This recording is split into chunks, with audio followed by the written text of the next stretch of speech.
Alors cette semaine, Michel, ça fait un an. Un an depuis Je suis Charlie. Un an depuis la marche républicaine. Seulement un an. Déjà un an. L'heure est aux hommages, bien entendu. Le journal lui-même a sorti un exemplaire spécial déjà imprimé à 1 million d'exemplaires.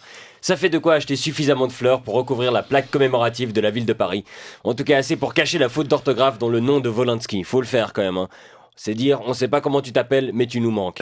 Ça montre que la frontière entre hommage et foutage de gueule tient parfois un petit coup de marteau. Ou de micro, parce que Johnny Hallyday va chanter aujourd'hui. Si ça avait été un attentat dans un magasin de moto ou un PMU, je veux bien. Mais là, programmer Johnny pour rendre hommage à Cabu, Charb et les autres, ils doivent encore plus se marrer que quand Netanyahou, Ali Bongo et Sarkozy marchaient pour la liberté d'expression. Johnny, c'est pas tout à fait un chanteur engagé, à part si on considère que se prononcer en faveur des feux de cheminée, c'est un engagement.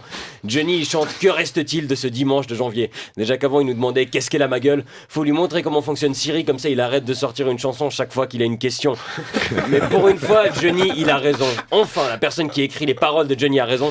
Que reste-t-il de ce dimanche de janvier? Est-ce qu'on est encore Charlie?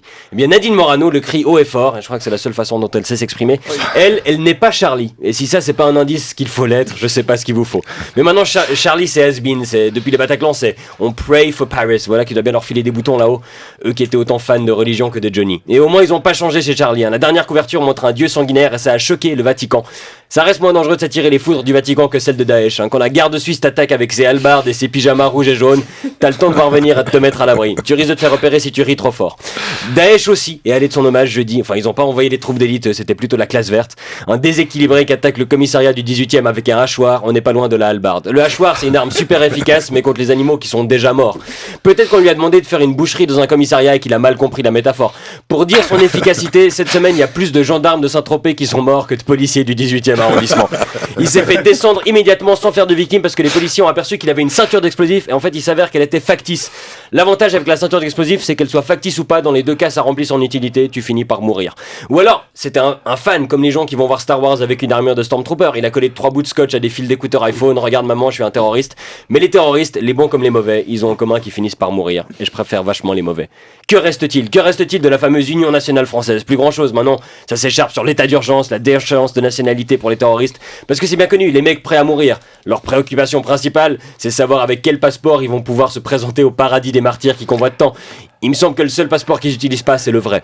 Que reste-t-il de ce dimanche de janvier? Bah la peur, malheureusement. Les attentats de Charlie Hebdo ont augmenté de 75% les problèmes cardiaques à Toulouse.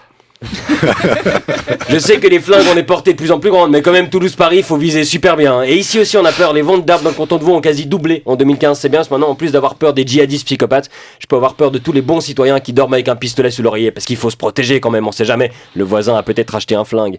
Alors en attendant que tout le monde se calme, si ça arrive un jour, moi je fais le seul truc que je sais faire, j'en rigole et je raconte des bêtises, en espérant que quelques personnes les entendront par-dessus les cris de panique, parce qu'on a en commun avec les terroristes que nous aussi, on finira tous par mourir, mais avant nous au moins, on aura vécu.